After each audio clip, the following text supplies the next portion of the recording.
Hi, our FIAP research project was done on the learning environment, and this is by Macy and Tamara. So what's important to know about the learning environment is that it's the way that students learn, so this can include how they learn and where they learn. And the main purpose in having a good learning environment is to sustain a safe, organized, fair, flexible, and inclusive classroom environment. And the learning environment has 9 ways in which the educator should be consistently implementing in the classroom. These 9, according to the FIAPs, are how to maintain a student-centered environment. They are organizing and managing time, space, and attention, managing individual behaviors and classroom behaviors also, showing high expectations for all students, respecting students, modeling clear and written communication skills, allow for openness, fairness, and support, integrate current information and technologies, adapt the learning environment to the needs of each individual student, and implement assistive technologies that enable students to participate in communication interactions and achieve their educational goals. And according to WGU, there are 3 types of learning environments that can impact the way a student learns, and these are physical, psychological, and emotional. So for the physical category, it's about how the room is set up, how the space is utilized, and what designated spaces are used for certain learning activities. And then also psychological, which means that there should be a positive psychological environment in the class that encourages students to engage in activities and lessons and be able to grow developmentally. And then lastly is emotional. So the educator should be supporting the students' emotional needs and give them a space in which they can feel safe and comfortable. Moving on, we have the learning environment that applies to the teacher. So the teacher should be sure to build a positive relationship through communication, and there should be clear instruction and class discussion and peer interactions in the classroom. And teachers should communicate with their students so that they feel comfortable asking questions and telling their teacher concerns. It's important for teachers to provide students with projects that are exciting and fun. And then the classroom should also have a sense of order and routine, which creates organization, and then they can know what to expect in their schedule. It's also important to reinforce good behavior for the students. And then lastly, teachers should always take care of themselves to maintain a positive mindset while teaching the students. And when teachers take care of themselves, they have a positive mindset, which creates a good learning environment for the students. So moving on to the learning environment, which applies to the learner. Students should have interaction with their peers. They should feel comfortable asking their teacher questions. And when students feel comfortable, they'll be able to communicate with their teacher, ask questions, and then the teacher can help them out in whichever ways they need help with. And students need to be open to new suggestions that could be a positive influence in their learning environment.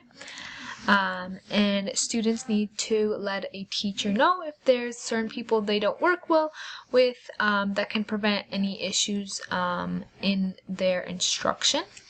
And students should be aware of how to properly use resources without harming others. So they should be able to know how to use the materials. That way it's beneficial for all the students and not harmful.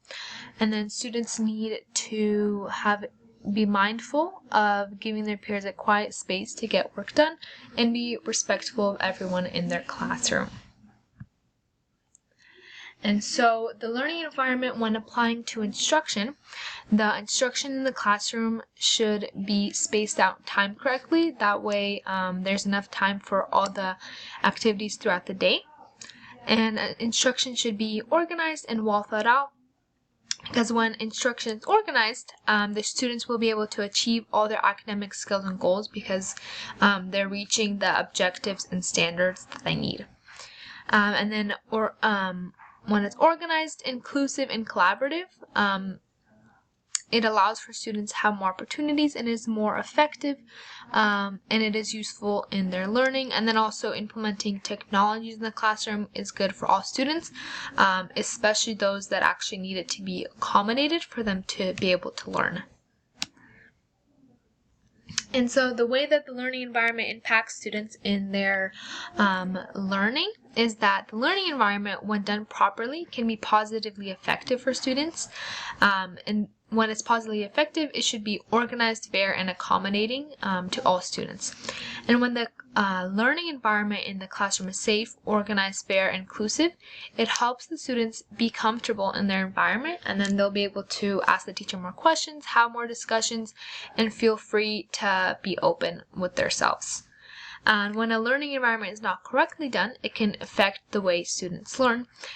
So when the learning environment feels unsafe, disorganized, not welcoming, and also has no sense of rules or expectations, the students will then have a harder time respecting the teachers, possibly even other students. They won't want to do the work, and then they will not have the proper behavior in the classroom. So effective teaching ways in learning environments is teachers should create a learning environment where students are working with others, doing small groups, or working with peers. Students should be sure to create an environment where the students' work is valued. Teachers should provide effective teaching in the classrooms to be sure that the learning environment is positive and feels safe. Teachers should allow for lessons that require students to be involved, and teachers should have several responsibilities that they can use to be successful with the learning environment. Teachers need to limit any distractions or hazards in the environment. That way there's nothing in the room that will distract them from paying attention to the work or actually getting the work done. And the amount of talking in the classroom should be limited in certain situations because, once again, it can be distracting for all the students. And then teachers should monitor the students' progress. So then they'll be able to know where they're at, what they need help with, and that will be beneficial for the teacher and the student. And the learning environment matters a lot in practice in education because it helps increase students' interactions with other students in the classroom as well as their teachers. Teachers are also able to give feedback to students when needed through students adding the positive. The learning environment always matters in education for students because it helps the students learn in different ways. The students are able to learn new things with interacting with their classmates, and then also adding in the physical environment of the classroom. They should be able to move around the classroom. They can learn in different ways and be able to interact with their peers. And then students can learn how to interact with their peers in a positive way doing this, which is very important in the classroom.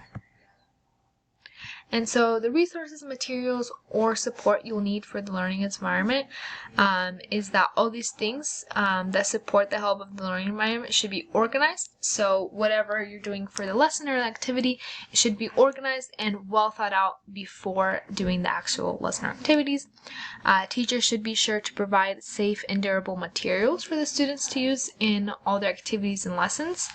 And the more organized things are in the classroom, the easier it will be to support the learning environment and the students by giving them the proper instruction. And the resources in the classroom the teacher should support all the correct domains of development. And resources and materials should be accessible without teacher assistance or even permission. That way they can get it and receive and make sure all the material is safe if it is out for them to take. And our biblical integration is that God's grace can be reflected by a teacher to the student in so many different loving, caring ways in the classrooms. And some examples we have of this is teachers can greet the students every time they enter the classroom. This can even be as simple as remembering their name the first week and smiling at them and asking how they're doing. Teachers remind the students they are valuable and important and show them that they are loved in the classroom just how God loves each of them. And teachers should listen and respect the students' creative ideas. And teachers should encourage students to use their God-given gifts. It's so important to integrate faith in the classroom for students to connect their daily school activities with their faith. Even if it's in a public classroom, there are different ways in which we can connect them together. A teacher can use each of these things to apply in the classroom to include biblical integration to help the learning environment be a positive space for the students. Our Bible verse is Ephesians 4:32. Be kind to each other, tender-hearted, forgiving one another, just as God, through Christ, has forgiven you. This is a good reminder for students in the classroom that they have to be nice to their friends and be loving towards everyone they're around. God, through Christ, has done these things for us, so we need to forgive our friends also. Overall, this allows for a safe learning environment for the students if they are all loving towards each other. And then our flyer we have here about the learning environments.